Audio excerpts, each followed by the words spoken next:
ഇന്ന് കോക്കനട്ട് ദോശ ഉണ്ടാക്കാം. അതിനുവേണ്ടി ഇത് ഒരു 1.5 കപ്പ് അരി ഒരു 4 മണിക്കൂർ കുതിർത്താൽ നന്നായിട്ട് 3 പ്രാവശ്യം കഴുകിയിട്ട് കുതിർത്ത് വെച്ചാൽ 4 മണിക്കൂർ. അതൊരു മിക്സിയുടെ ജാറിലേക്ക് മാറ്റാം.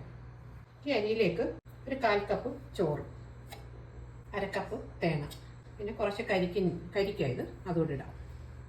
ഇത് കരിക്കിൻ്റെ വെള്ളമാണ്. കരിക്കിൻ്റെ വെള്ളമോ തേങ്ങാവെള്ളം എന്താ വേണമെങ്കിലും ചേർക്കാം. ഇത് നന്നായിട്ട് പേസ്റ്റ് പോലെ അരച്ചെടുക്കാം. ഇത് നന്നായിട്ട് അരച്ചെടുത്ത് ഇനി ഒരു പാത്രത്തിലേക്ക് ഒഴിക്കാം. ഇനി ഇത് കൈവച്ച് നന്നായിട്ട് ഒന്ന് മിക്സ് ചെയ്യാം. ഇനി ഇത് അടച്ചു വെച്ചൊരു 10 മണിക്കൂർ കഴിയുമ്പോൾ എടുക്കാം. അപ്പം രാത്രിയിൽ ഇത് അരച്ച് വെച്ച് രാവിലെ എടുക്കാം. ഇനിയും കോക്കനട്ട് ദോശയ്ക്ക് ഒരു ചമ്മന്തി അരയ്ക്കാം. 4-5 ചെറിയ ഉള്ളി, 2 പച്ചമുളക്, കുറച്ച് തേങ്ങ, ഒരു 1/2 കപ്പ് തേങ്ങ, ഉപ്പ്, കുറച്ച് വെള്ളം കൂടെ ഒഴിച്ച് നന്നായിട്ട് അരച്ചെടുക്കാം. ഇത് ഫ്രിഡ്ജിൽ ഇരുന്ന തേങ്ങ ആയതുകൊണ്ട് ഇച്ചിരി ചൂടുവെള്ളം ഒഴിക്കുന്നത്. നന്നായിട്ട് ഇത് പേസ്റ്റ് പോലെ അരച്ചെടുക്കാം. ഇനി ആ ചമ്മന്തിക്കൊന്ന് കടുക് വറക്കാം. കുറച്ച് വെളിച്ചെണ്ണ, 1/4 ടീസ്പൂൺ കടുക്, ഉണക്കമുളക്, കറിവേപ്പില. ഇനി ഇത് ഓഫാക്കാം. ഇനി അരച്ച് വെച്ച തേങ്ങയിലേക്ക് കടുക് വറുത്തിടാം.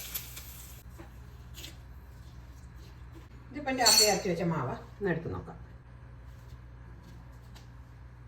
അതിലേക്ക് കുറച്ച് ഉപ്പിടാം.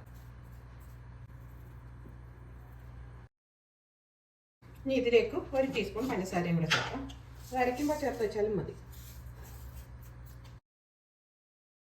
ഇനി ദോശ ചുടാം.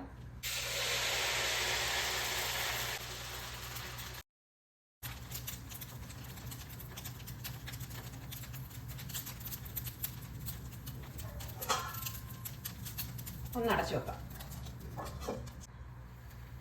തിരിച്ചിടാം.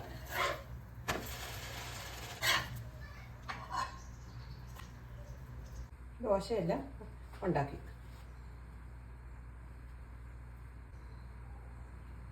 ഈസ്റ്റും സോഡാപ്പൊടിയും ഒന്നും ചേർത്തല്ല.